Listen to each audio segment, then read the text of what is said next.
وشكر له على توفيقه وامتنانه وأشهد أن لا إله إلا الله وحده لا شريك له تعظيما لشأنه وأشهد أن محمدا عبده ورسوله الداعي إلى رضوانه اللهم صل عليه وعلى آله وأصحابه وإخوانه. Para hadirin dan hadirat, para pemirsa TV Raja dan Radio Raja dimanapun antum berada, pada kesempatan yang bahagia ini kita akan berusaha mengambil faedah-faedah dari surat Luqman, ya, yang berisi atau syarat dengan faedah-faedah yang penting dalam kehidupan kita, ya. Adapun sebab nuzul, ya, atau surat ini diturunkan di Mekah, ya. Oleh karenanya dia adalah surat Makkiyah, ya. Sebagian ulama mengatakan sebab nuzulnya adalah Nabi SAW ditanya tentang siapa Luqman, ya. Ya, akan tapi tidak ada riwayat yang sahih yang menunjukkan akan hal ini, cuma disebutkan oleh para ahli tafsir, ya. Namun para ulama sepakat bahwasanya surat Luqman turun di Mekah, jadi dia adalah surat Makkiyah.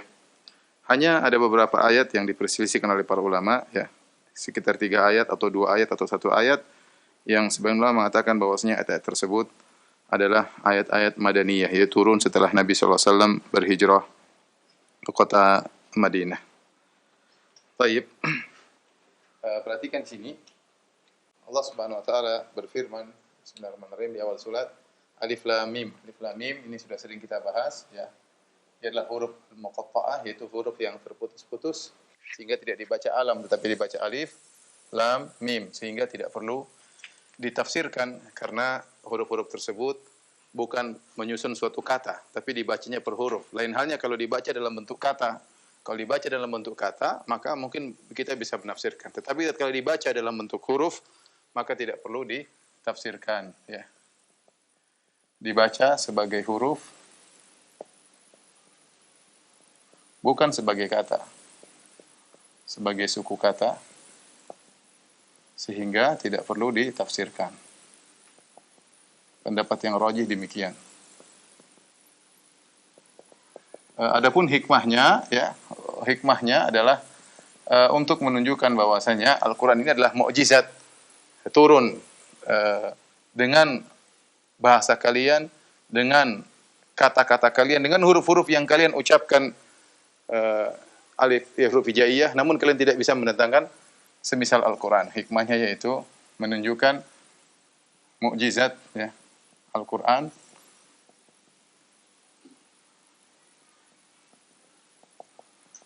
Kenapa? Karena Al-Quran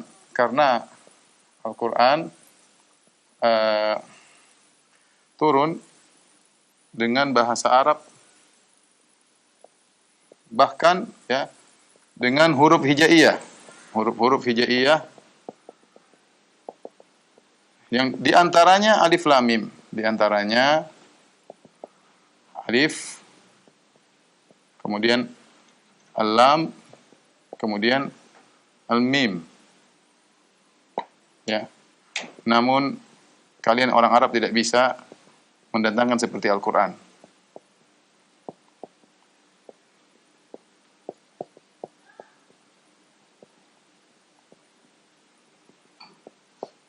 Baik, kemudian kita lanjutkan ayat berikutnya. Kata Allah Subhanahu wa taala, tilka ayatul kitabil hakim, ya.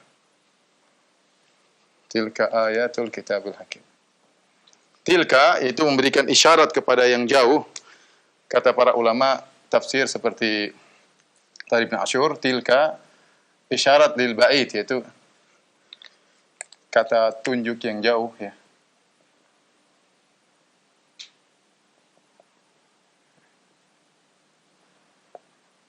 Menunjukkan akan agungnya Al-Quran, menunjukkan akan tingginya kedudukan Al-Quran.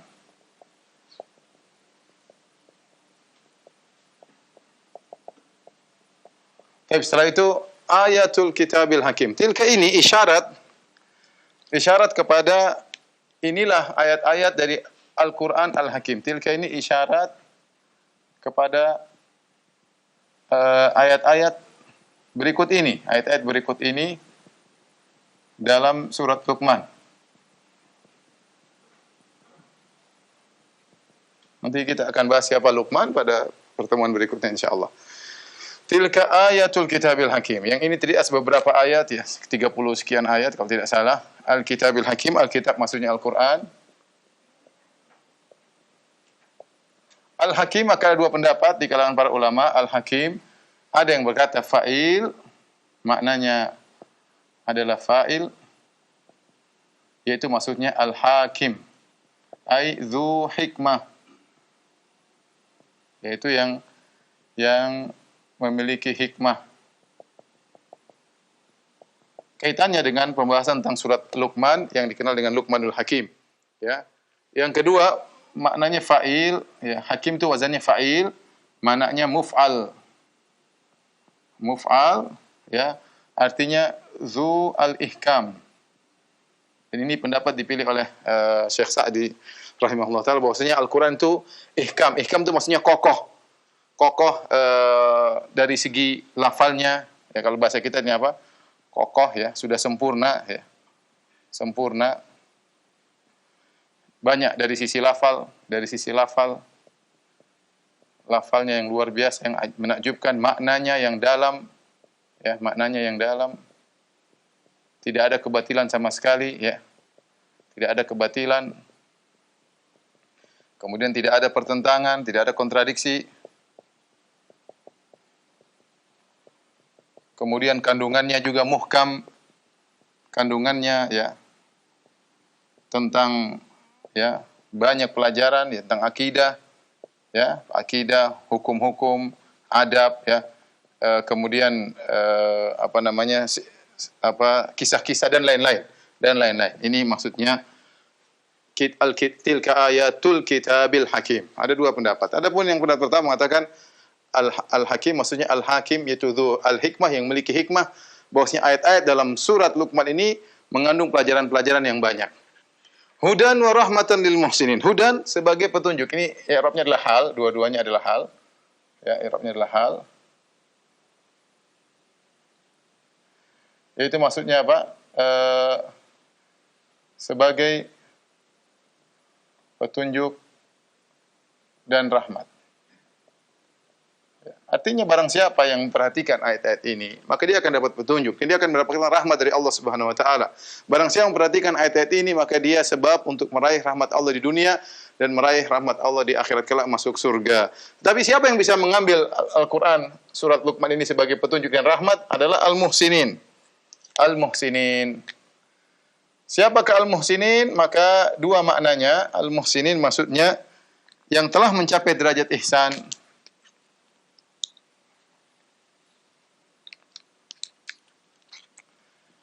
Yang telah mencapai derajat ihsan.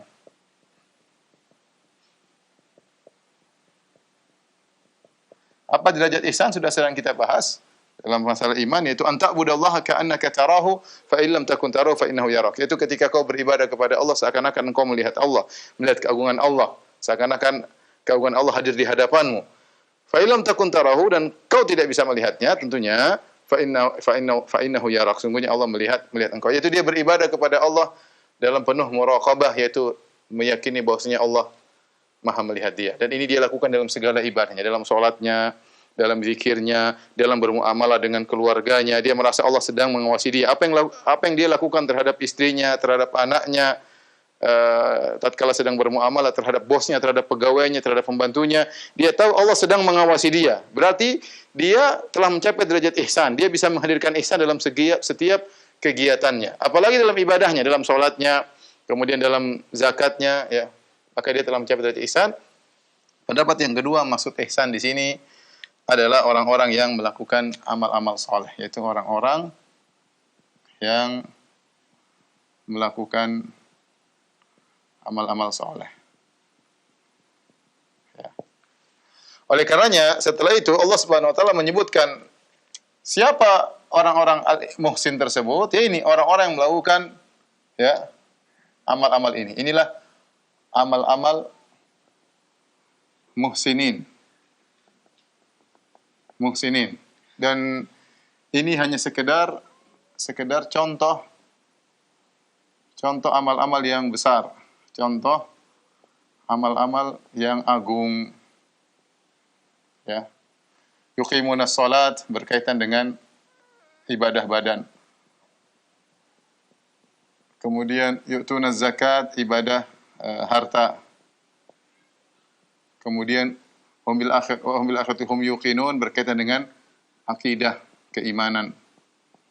Ya, ini tentunya jika mereka perhatian dengan salat, maka ibadah-ibadah badan yang lain mereka lebih perhatikan. Kalau mereka bayar zakat, insya Allah ibadah badan juga mereka perhatikan. Kalau mereka beriman dengan hari akhirat, maka mereka akan beriman dengan yang lainnya tentang masalah-masalah keimanan. Ini Allah contohkan tentang siapa al-muhsinin, ya. Ulaika ala hudam min rabbihim wa ulaika humul muflihun. Setelah itu Allah berfirman, ya. Ulaika ala hudam min rabbihim wa ulaika humul muflihun. Mereka lah, ya. Mereka itulah orang-orang yang di atas petunjuk dari Rabb mereka, petunjuk di atas petunjuk. Petunjuk dari Rabb mereka, ya. Dan mereka itulah seakan-akan Allah membatasi mereka itulah, tidak yang lainnya. Wa ulaika, dan mereka itulah humul muflihun, yang beruntung. Yang beruntung maksudnya, ya, mendapat rahmat Allah di surga. Mendapat rahmat Allah di surga. Rahmat Allah dengan masuk surga. Baik. Tolong dihapus, ya.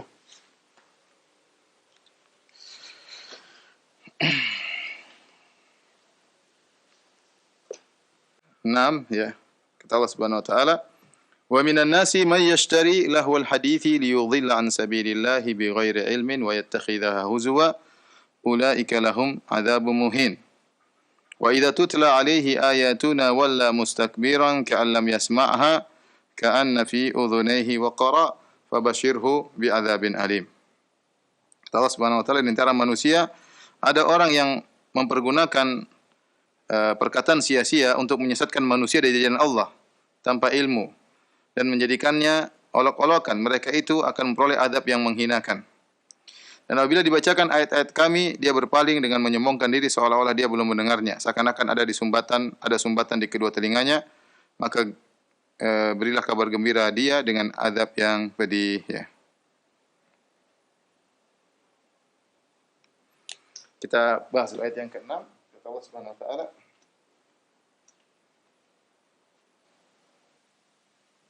"Wa minan nasi may yashtari lahwal hadithi liyudilla an sabilillah bighairi ilmin wa yattakhidhaha huzwa."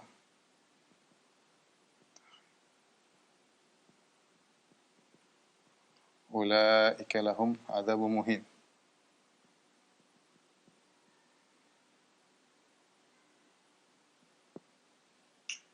Wa idza tutla alaihi ayatuna walla mustakbiran ka'an lam yasma'ha ka'anna fi udhunayhi waqara fabashshirhu bi'adzabin alim. Baik, kita ayat ke-6 dulu. Kata Allah Subhanahu wa taala, di antara manusia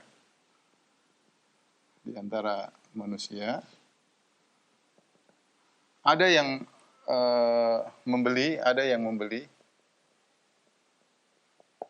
lahwal hadis, perkataan sia-sia, untuk menyesatkan manusia dari jalan Allah. Untuk menyesatkan manusia dari jalan Allah.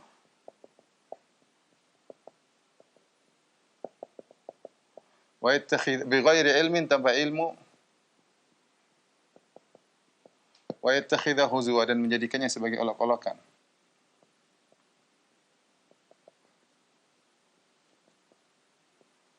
Sebagai olok-olokan.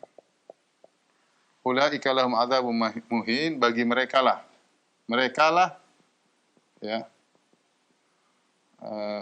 atau bagi mereka lah azab yang menghinakan. Yang menghinakan. Baik. Di sini pertama yang kita bahas dulu lahwal hadis ya. Apa yang maksud dengan lahwal hadis ya? Ada secara umum ada dua pendapat ya, ada khilaf ya. Yang pertama umum ya. Mencakup semua perkataan yang memalingkan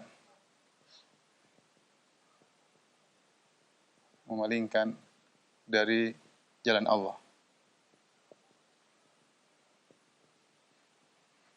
Yang kedua, sebagian ulama menafsirkan dengan perkataan tertentu. Apa perkataan tertentu tersebut? Datang dalam riwayat-riwayat, ada beberapa. Yang pertama adalah al-ghina, ya, nyanyian.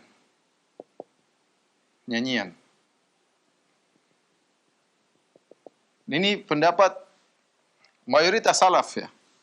Di antaranya adalah Ibnu Mas'ud. Bahkan beliau bersumpah ketika menafsirkan wallahi innahu ghina. Wallahi 3 kali. Demi Allah yang dimaksud dengan perkataan saya adalah nyanyian. Kemudian di antaranya Ibnu Abbas. Kalau sudah dua ahli tafsir sahabat, Ibnu Mas'ud, Ibnu Abbas, maka yang lainnya ngikut. Maka kita dapati Mujahid bin Jabr, kemudian Ikrimah, atau Al-Khurasani, murid-murid mereka ya, Ibrahim An-Nakhai, muridnya Ibnu Mas'ud, semuanya hampir seluruh salaf, Hasan Al-Basri, hampir seluruh salaf ya. Ini perkataan hampir seluruh salaf ya. Hampir mayoritas salaf. Atau mayoritas salaf.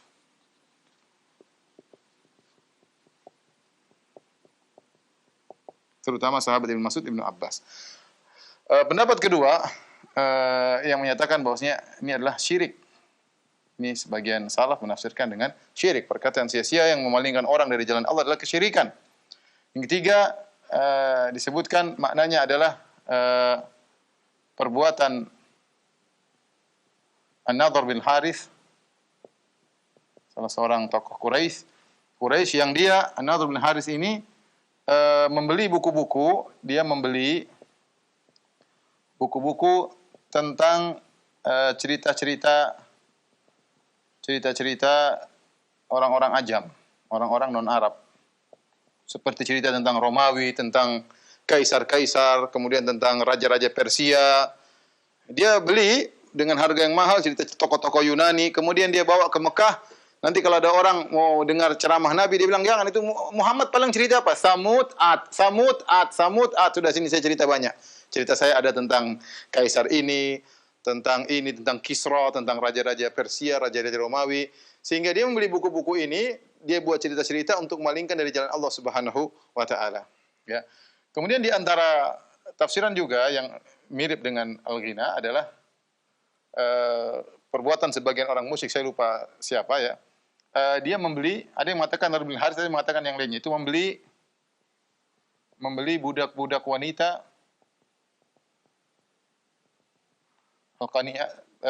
para penyanyi. Sehingga ketika ada orang-orang ingin mendengarkan Al-Quran, dia panggil, sudah sini aja. Ini saya beli budak-budak, mereka nyanyi, kalian menikmati nyanyian. Apa Quran tidak ada? Qurannya Muhammad tidak ada maknanya ya. Tapi ini secara umum, dan ini pendapat dipilih oleh Ibnu Jarir At-Tabari. Beliau mengatakan, setelah beliau menyampaikan riwayat-riwayat salaf tentang makna-makna ini, maka beliau mengatakan seluruhnya tidak bisa kita merujikan salah satu daripada yang lainnya. Lahwal hadis ini bersifat umum. Ini bersifat umum ya. Kata beliau, lahwal hadis, perkataan sia-sia di sini adalah umum ya. Sehingga mencakup seluruh tafsir. Ini tafsiran namanya ikhtilaf tanawwu. Ya, khilaf cuma sekedar permisalan, tetapi semuanya mencakup dalam lahwal hadis. Dan ini pendapat yang benar, yang benar ya. Dan semua ini menyesatkan dari jalan Allah Subhanahu wa taala, baik nyanyian, baik kesyirikan, baik perbuatan cerita-cerita yang tidak bermanfaat untuk malingkan dari Al-Qur'an, atau manggil para biduan-biduan budak wanita sehingga orang-orang tidak dengar Al-Qur'an. Tambah ilmu wa yattakhidhaha huzwa ya. Kemudian mereka menjadikan sebagai olok-olokan, ulaika lahum adzabun muhin. Oleh karenanya kata para ulama, di sini Allah menggunakan kata ulaika, mereka, yang artinya apa? mereka. Seakan-akan mencakup seluruhnya. Mencakup seluruhnya. Padahal sebelumnya Allah mengatakan di antara manusia. Ya. Di antara manusia kesannya satu orang, dua orang, sebagian. Tapi ketika Allah bicara tentang hukum, ulaika lahum adzabun muhin, bagi mereka adab yang menghinakan. Kesebagian ulama Allah menggunakan ulaika itu jamak, plural, sehingga mencakup seluruhnya ini. Ini pendapat kuat, pendapat Ibnu Jarir at-Tabari. Baik. Dari sini, ikhwan yang dirahmati Allah Subhanahu wa taala, para ulama membahas tentang masalah al-ghina, nyanyian, apa hukumnya? Ya.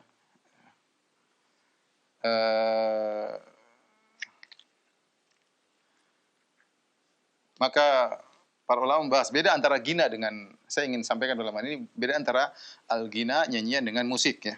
Jadi sebagian orang salah paham, mereka mengkiaskan al-ghina dengan musik atau dengan syair sehingga tercampur rancu, sehingga dia tidak bisa bedakan mana syair, mana nyanyian, mana musik, padahal tiga hal yang berbeda ya. Maka kita bahas pada kesempatan kali ini ya. Hukum musik, nyanyian, dan syair. Ini tiga hal yang berbeda. Ya. Taib. Adapun musik, maka ijma ulama hukumnya haram. Sepakat, ijma. Semua mazhab hukumnya haram. Kecuali sebagian ulama seperti Ibnu Hazm rahimahullahu taala yang mengatakan hukumnya tidak haram. Kenapa? Karena dia mendhaifkan hadis dalam Sahih Bukhari yang dibantah oleh para ulama, ya. Sampai ada sebagian ulama yang begitu keras seperti Al-Alusi dalam tafsirnya, dia mengatakan Ibnu Hazm dhal mudhil, sesat dan menyesatkan. Tapi kita tidak setuju dengan ibaratnya Al-Alusi dalam tafsirnya dalam Ruhul Ma'ani. Tapi yang benar bahwasanya Ibnu Hazm keliru dalam hal ini karena dia menyelisih para ahli hadis yang mensahihkan hadis dalam Sahih Bukhari. La yakunanna aqwamun min ummati yastalna hira wal harira wal khamra wal ma'azif. Akan datang dari kaumku, dari umatku suatu kaum yang mereka menghalalkan al-hirra wal harira, mengharamkan zina dan kain sutra bagi laki, wal khamra dan khamr wal ma'azif, dan alat-alat musik. Oleh karenanya hukumnya sepakat. Bahkan di antara perkataan yang kencang dari ulama Syafi'i paling kencang masalah ini ya. Semuanya mengharamkan musik ya. Saya bacakan di antara perkataan yang kencang dari Ibnu Hajar Al-Haytami ya. Dia berkata bahwasanya ingin menegaskan bahwasanya tidak ada khilaf dalam masalah ini ya. Bahkan Ibnu Hajar Al-Haytami masukkannya dalam dosa besar dalam Az-Zawajir ya. Kemudian beliau berkata, setelah beliau menyebutkan wal autar wal ma'azi katumbur wal ut was sanj dzil autar wal ribab wal jank wal kamanjah was sintir wal dirij dan yang lainnya, beliau mengatakan senar-senar dan alat musik seperti kecapi, gitar, rebab ya, kemudian semacam gitar, kamanj alat musik milik kayu berbentuk busur dengan 4 senar, sintir semacam pokoknya alat musik. Setelah beliau sebutkan, setelah itu beliau berkata wa ghairi dzalika minal ayatil masyhura inda ahli lahwi. Ya, ayat-ayat yang terkenal di tukang orang-orang melakukan kelalaian ya, orang-orang bodoh, wasafaha wal fusuk, dan orang melakukan kefasikan. Wa hadhihi kulluha muharramatun bila khilaf. Ini semua adalah haram tanpa ada khilaf. Wa man haka fihi khilafan, barang siapa yang mengatakan ada khilaf dalam masalah ini, faqad ghalit, maka dia telah ghalata, dia telah salah, au ghalaba alaihi hawahu, atau dia telah dikuasai, didominasi oleh hawa nafsunya, hatta asammahu a'mahu, sampai membuat dia tuli dan buta. Wa mana'ahu hudahu, sehingga dan mencegah dia daripada petunjuknya, wa zalla bihi an sunani taqwahu, dan dia tergelincir dari kebiasaan ketakwaannya. Jadi tidak, yang mengatakan khilaf itu ngawur ya. Dan ini jelas bahwasanya sepakat hukumnya haram. Yang dibolehkan cuma apa? Yang dibolehkan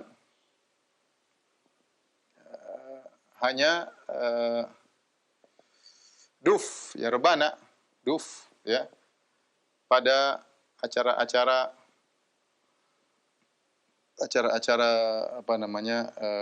walimah dan semisalnya, Eid dan semisalnya, ini dibolehkan. Baik.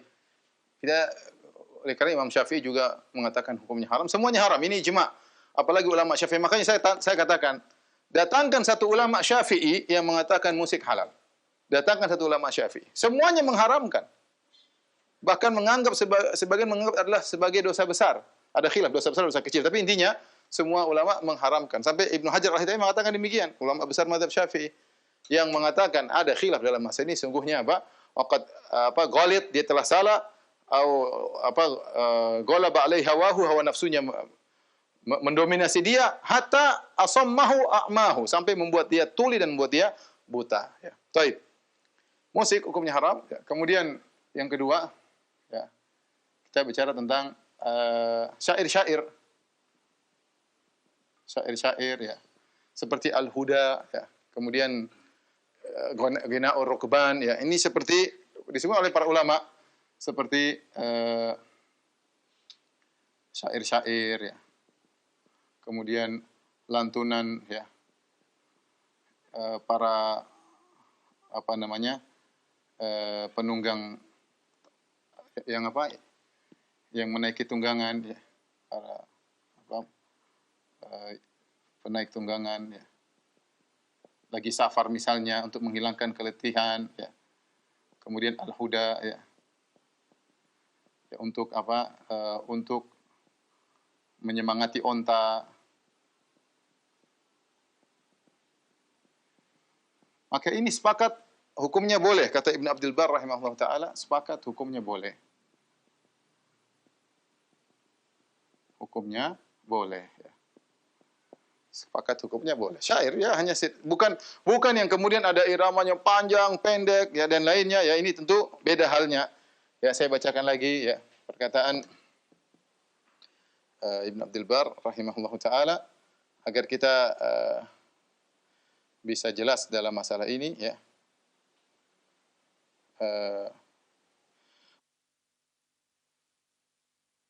Ya, qad ajazal ulama, dibolehkan oleh para ulama, waradal athar an salaf bi ijazah, dan telah datang asar-asar dari salaf membolehkannya. Wa huwa yusamma ghina'ar rukban, yaitu nyanyian orang yang sedang dalam perjalanan, ya. Wa ghina'un nasab wal huda, dan juga nyanyian nasab, yaitu yang menghilangkan keletihan mungkin. Al huda yaitu nyanyian atau lantunan yang untuk mempercepat onta-onta ketika mereka naik onta. Hadhil aujuh minal ghina la khilafa fi jawaziha bainal ulama. Ini tidak ada khilaf dari para ulama tentang kebolehannya. Fa hadza mimma la a'lamu fihi khilaf. Kemudian beliau berkata, hal ini aku tidak tahu ada khilaf dalam masalah ini bainal ulama. Idza kana syi'ru saliman minal fuhshi wal khana, ya. Jika syairnya selamat dari perkataan-perkataan yang buruk, ya. Wa ammal ghina alladhi karihahul ulama, adapun ghina, nyanyian yang dibenci oleh para ulama, fa hadzal ghina bi taqti'i hurufil hija, dengan motong-motong huruf-huruf hijaiyah, wa ifsadi waznil syi'r, dan merusak aturan timbangan syair, wa tamtid, dengan manjang-manjangkan, talaban lillahwi wa tarabi khurujan an madhahibil arab, dalam rangka mencari kesenangan dan terlena, ya, melayang. Dan ini bentuk dari keluar dari tradisi orang-orang Arab. Jadi kita dua hal, yang satu haram, yang sepakat haram, yang satu hukumnya sepakat boleh. Yang ketiga ini yang disebut dengan al-ghina, yang sedang dibahas oleh para ulama. Al-ghina ini bukan ini dan bukan ini.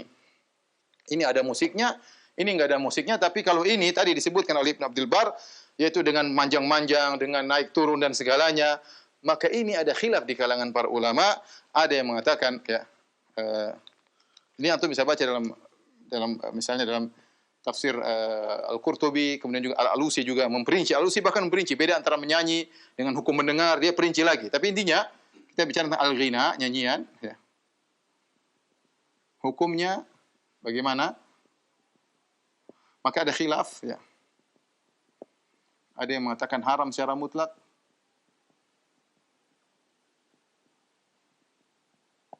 Ada yang mengatakan makruh, ya. Makruh. Ya. Ada yang mengatakan, ya, boleh, ya, kalau sesekali, sedikit-sedikit, ya. Sekali. Kalau kita sekarang boleh kita katakan ini maksudnya al-ghina, sekarang maksudnya nasyid-nasyid zaman sekarang. Persis seperti yang dikatakan oleh seperti Ibn Abdul Bar, ya. Masjid-masjid demikian, ada lantunannya, naiknya, turunnya, ada refnya, ada mukaddimahnya. Ya seperti nyanyian-nyanyian. Bagaimana hukumnya? Dimatakan haram secara mutlak. Yang mengatakan haram, dia punya dalil. Dia mengatakan inilah perkataan Ibnu Mas'ud. Ibnu Mas'ud.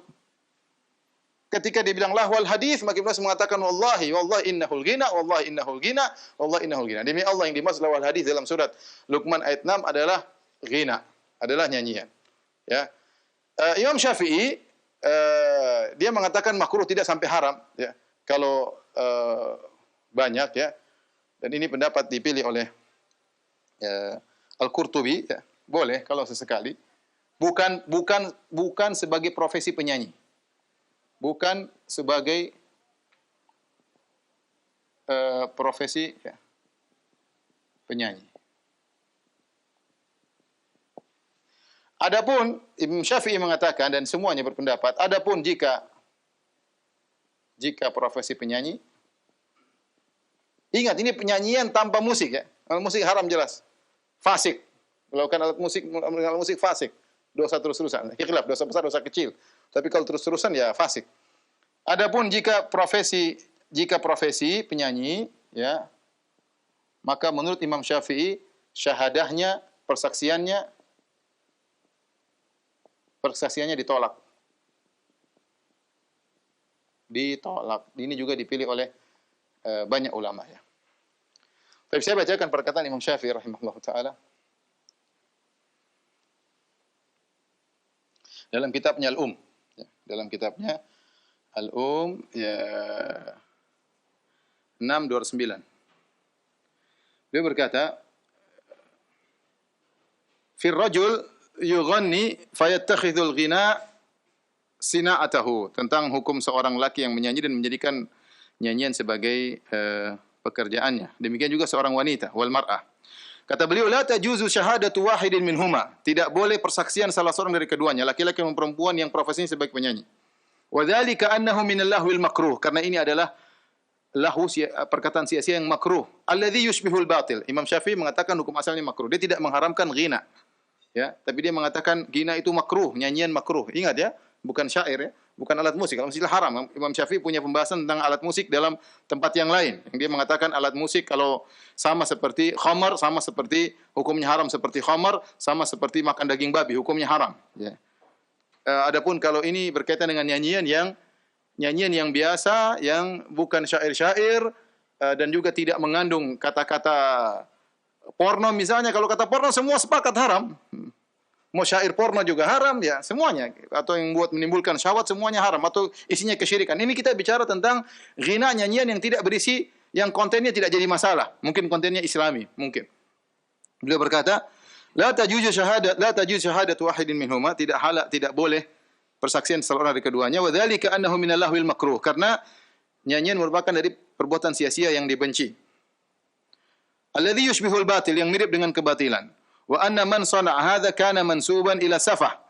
Yang siapa melakukan hal ini maka dinisbahkan kepada kebodohan. Wa suqatatil muru'ah, dan terjatuh muru'ahnya, harga dirinya. Wa man radhiya bihadza li nafsihi kana mustakhiffan wa illam yakun muharraman bayyinat tahrim ya. Dan barang siapa yang ridha dengan hal ini, dia jadikan nyanyian sebagai pekerjaannya, maka dia telah bodoh meskipun keharamannya tidak jelas-jelas haram. Ya. Kemudian beliau katakan di akhir, fa amma istima'ul hida atau al-huda, adapun mendengar al-hida, tadi nyanyian yang lantunan syair yang dibacakan untuk untuk menyemangati onta ketika berjalan, wa nasyidil a'rab, kemudian nasyid-nasyid syair-syairnya orang-orang Arab Badui, fala ba'sa bihi qalla au kathur. Ya, sedikit atau banyak tidak jadi masalah. Wa kadzalika istima'u syair, demikian juga mendengarkan syair. Jadi Imam Syafi'i membedakan. Subhanallah, dalam kitab Al-Um Imam Syafi'i membedakan 3 perkara. Musik beliau mengatakan haram, syair beliau mengatakan tidak jadi masalah, banyak atau sedikit enggak jadi masalah, perkara yang mubah. Ghina beliau mengatakan makruh, tidak sampai haram, tapi belum makruh. Dan ini khilaf di kalangan para ulama, ada yang mengatakan haram secara mutlak. Ini pendapat Ibnu Mas'ud, Ibnu Abbas dan banyak dari salaf, karena Allah cela dalam ayat ini dengan Allah sebut lahwal hadis. Baik. liyudhil an sabilillah bighairi ilminya. Dengan sebab-sebab ini maka orang terlalaikan dari jalan Allah. Dan benar, kita bicara soal al-ghina, nyanyian. Ya akhi, orang nyanyian enggak usah pakai musik, bikin orang lalai. Kalau kebanyakan bikin orang lalai, apalagi pakai musik ya. Orang bisa goyang, bisa ini, kemudian ya banyak sekali akibat buruk dari gara-gara orang senang bermusik-musik dan bernyanyi-nyanyi ya. Maka Allah ancam ulaika lahum adzabun muhin, bagi mereka azab yang pedih. Ya, kita mungkin bisa bawakan kepada perbuatan orang kafir seperti Nadhr bin Harith yang mencela Al-Qur'an, mengejek Al-Qur'an, membeli buku-buku untuk malingkan dari Al-Qur'an, atau membeli budak-budak wanita di Mekah agar orang tidak mendengar Al-Qur'an tapi mendengar nyanyian budak-budak wanita, ya para penyanyi-penyanyi di sana ya. Tapi meskipun mungkin ayat ini ada yang mengatakan, Ustaz, ayat ini kan turun pada orang kafir. Iya, meskipun ayat ini turun kepada orang kafir sebab nuzulnya, tetapi al-ibrah bi umumil lafzi la bi khusus sabab. Yang jadi ibrah adalah keumuman lafal, bukan dari khusus sebab. Ya, intinya barang siapa yang meniru perbuatan mereka dapat bagian dari keharaman. Mungkin hukumnya berbeda, tetapi sama-sama terjerumus dalam keharaman karena meniru-niru akhlak mereka yang buruk. Oleh karenanya Ibnu Mas'ud, Ibnu Abbas dan para salaf menafsirkan lahwal hadis dengan al-ghina, nyanyian. Wallahu alam bisawab. Tolong dihapus.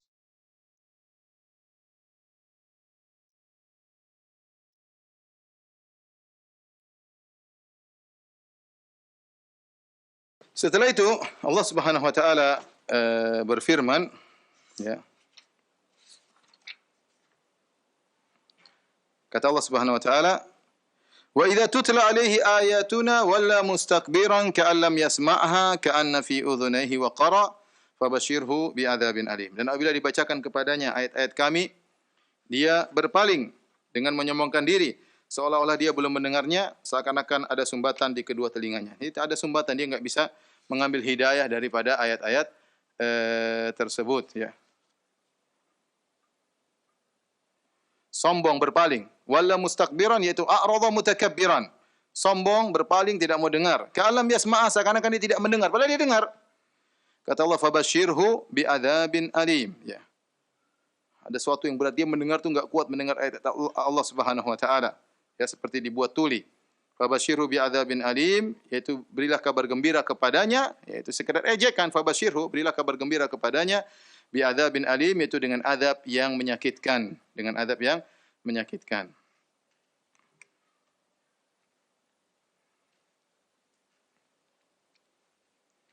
Kemudian kita lanjutkan. Allah Subhanahu wa taala berfirman setelah itu, setelah Allah menyebutkan tentang orang-orang kafir atau orang-orang yang lalai, Allah menyebut orang beriman. Innal ladzina amanu wa amilus solihati lahum jannatun na'im khalidina fiha wa'dallahi haqqan wa huwal azizul hakim ya. Ya, huwal azizul hakim.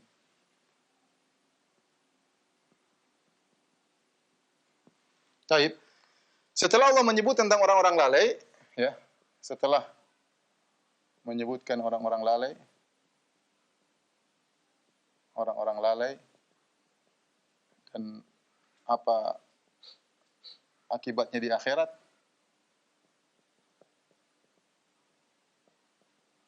maka Allah menyebutkan yang sebaliknya, dan itulah metode Al-Quran, menyebutkan golongan sebaliknya,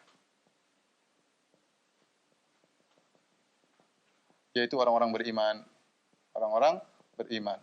Dan inilah metode Al-Quran, seorang tinggal pilih. Mau pilih kelompok pertama, sudah dijelaskan. Mau pilih kelompok kedua, ada. Bagaimana sikap mereka? Innal ladzina amanu, orang-orang yang beriman. Beramal soleh. Ya, ini sering saya sampaikan. Kenapa disebutkan amal soleh? Agar orang tahu bahwasanya bukti dari keimanan adalah amal soleh. Amal soleh disebutkan secara khusus, meskipun amal soleh bagian dari iman, tetapi dzikrul khas ba'dal am disebutkan secara khusus untuk menjelaskan bahwasanya kalau beriman mana buktinya? Buktinya adalah amal soleh. Ya. Kata Allah, lahum, bagi mereka. Bagi mereka jannatun na'im. Ya. Surga-surga yang penuh kenikmatan. Al-Alusi rahimahullah taala ketika dia membahas ini dia mengatakan kenapa Allah tidak mengatakan lahum naimul jannat, bagi mereka nikmat-nikmat surga. Kenapa Allah tidak mengatakan bagi mereka nikmat-nikmat surga, tapi Allah mengatakan bagi mereka surga-surga yang penuh dengan kenikmatan. Karena kalau dibilang bagi mereka nikmat-nikmat surga, seakan-akan surga bukan milik mereka, cuma mereka dikasih nikmat. Atau seakan-akan selain ada nikmat di surga, ada yang bukan nikmat. Saya ulangi, kenapa Allah tidak mengatakan jannah, naimul jannah, Allah tidak mengatakan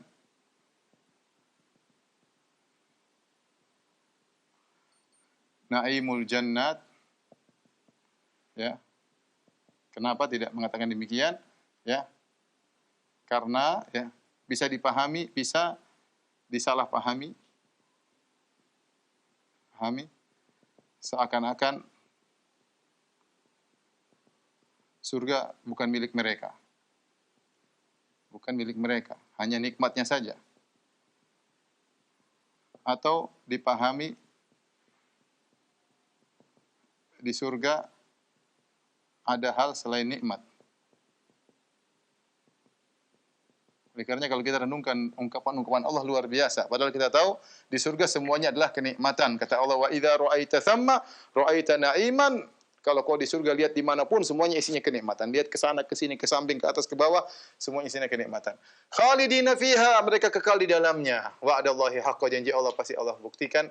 Wa huwal azizul hakim, dan dialah maha perkasa lagi maha bijak. Ini semua mudah bagi Allah. Allah maha perkasa untuk membalas orang-orang yang berbuat maksiat, dan Allah mampu untuk membalas kebaikan bagi orang-orang yang melakukan kebajikan. Taib, tolong dihapus. Masih 4 menit lagi, apa mau lanjut atau tanya jawab nih?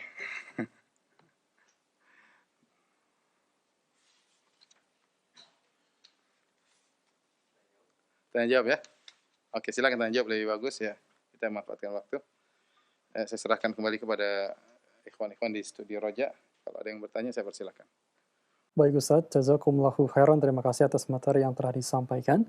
Dan pendengar maupun pemirsa dimanapun Anda berada, sebagaimana telah disampaikan, di beberapa menit ke depan kita buka sesi tanya jawab hingga waktu Isya nanti. Silakan, kami akan angkat di layanan telepon bagi Anda yang ingin bertanya secara langsung. Ya, halo. Assalamualaikum. Waalaikumsalam warahmatullahi. Dengan siapa, dari mana? Dari Jakarta Pusat, Pak Rashid, Pak. Pak Rashid, silakan langsung ke pertanyaan, Pak. Iya. Assalamualaikum, Pak Ustadz. Waalaikumsalam. Nah, silakan. Ini Pak Ustadz, tentang cerita keluarga Luqman ini. Saya memang tidak mengikuti dari awal, Pak Ustadz. Sebetulnya inti cerita dari keluarga Luqman ini apa ya, Pak Ustadz? Mungkin itu aja pertanyaannya, Pak Ustadz. Terima kasih. Assalamualaikum warahmatullahi wabarakatuh. Waalaikumsalam warahmatullahi wabarakatuh. Terima kasih Pak Rashid. Silakan Ustaz. Waalaikumsalam warahmatullahi wabarakatuh. Ya. Terima kasih kepada Bapak yang telah bertanya.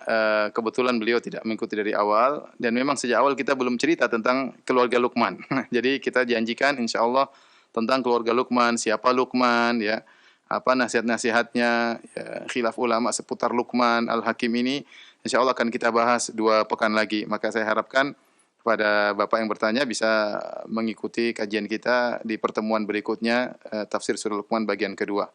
Allah alam bisawab. Barakallahu fikum atas jawaban yang telah disampaikan.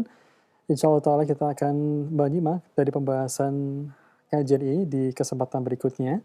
Dan silakan bagi Anda para pendengar maupun pemirsa yang ingin bertanya di layanan telepon, kami angkat kembali. Nah, halo.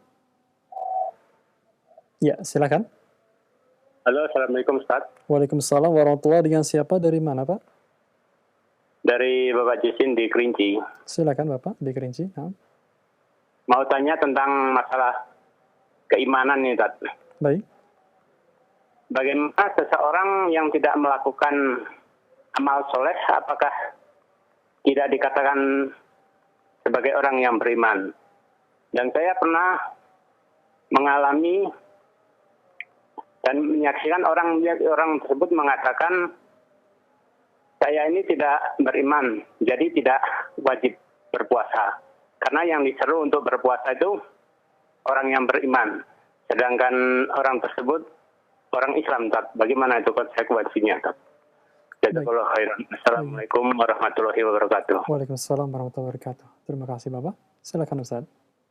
Iman menurut Ahlus Sunnah wal Jamaah terdiri atas 3 poin, yaitu al-qaulu bil lisan, perkataan dengan lisan, kemudian al-i'tiqad bil jinan, keyakinan dalam hati, kemudian al-amal bil arkan, kemudian beramal dengan anggota tubuh. Itulah bagian-bagian daripada keimanan, ya. Maka keimanan dengan hati, keimanan dengan lisan, keimanan dengan amal anggota tubuh, ya. Oleh karena di antara bukti keimanan adalah seorang memproyeksikan imannya dalam amal dia sehari-hari, ya. Makanya misalnya Allah mengatakan i'malu ala Dawud syukran, wahai keluarga Daud, beramallah sebagai bentuk bersyukur kepada Allah Subhanahu wa taala, sebagai bukti keimanan, ya. Maka kalau orang beriman namun dia tidak beramal, maka imannya sangat berkurang. Dan bisa jadi dia sampai pada derajat kufur jika dia meninggalkan amal-amal tertentu yang merupakan syarat keimanan. Kalau ditinggalkan bisa keluar dari Islam, ya. Tergantung amal apa yang dia tinggalkan, ya. Tergantung amal apa yang dia tinggalkan. Adapun perkataan seorang bahwasanya yang Allah mengatakan ya ayyuhalladzina amanu ya kutiba alaikumusiyam, wahai orang yang beriman diwajibkan atas kalian untuk berpuasa, kata dia saya belum beriman, ya. Kita katakan kalau kata iman disebutkan secara tersendiri maka iman adalah Islam, Islam adalah iman, ya. Iman adalah Islam, Islam adalah iman, ya. Dan ini mencakup semua orang Islam. Baik yang kewajiban berpuasa mencakup seluruh orang Islam, baik yang imannya tinggi maupun imannya sangat rendah maupun imannya hampir hilang, ya. Selama dia masih ada Islamnya, belum batal keimanannya, masih belum batal syahadahnya, maka dia masih terkena dalam perintah ini. Ya ayyuhalladzina amanu maksudnya mencakup orang-orang Islam. Karena kita tahu bahwasanya kata iman dan Islam ini jika disebutkan secara bersendirian, ya maka dia mencakup makna yang lain. Jika disebutkan bareng baru kemudian masing-masing memiliki makna tersendiri. Jadi dia salah paham. Jadi semua orang yang masih muslim, belum non-muslim, belum kafir, maka terkena kewajiban untuk melaksanakan ibadah puasa. Tolong nasihati orang tersebut, ya, agar dengan dia melaksanakan ibadah puasa, maka tingkat keimanannya semakin bertambah, semakin tinggi, semakin dekat kepada Allah Subhanahu wa taala. Adapun dia meninggalkan dengan alasan seiman saya belum cukup, sama seperti seorang kemudian dia mau hajian, dia mengatakan saya iman saya belum sampai, saya tidak mau haji, nanti dulu. Ini tidak benar. Kamu kalau sudah punya harta, kamu orang muslim wajib untuk berhaji, bagaimanapun kondisimu wajib untuk berhaji. Mungkin demikian saja para pemirsa Roja TV dan Radio Roja dimanapun Anda berada, karena waktu yang membatasi kita. InsyaAllah kita lanjutkan pengajian kita pada kesempatan berikutnya dalam tafsir surat Luqman yang kedua. Demikian wabillahi taufiq wal hidayah. Assalamualaikum warahmatullahi wabarakatuh.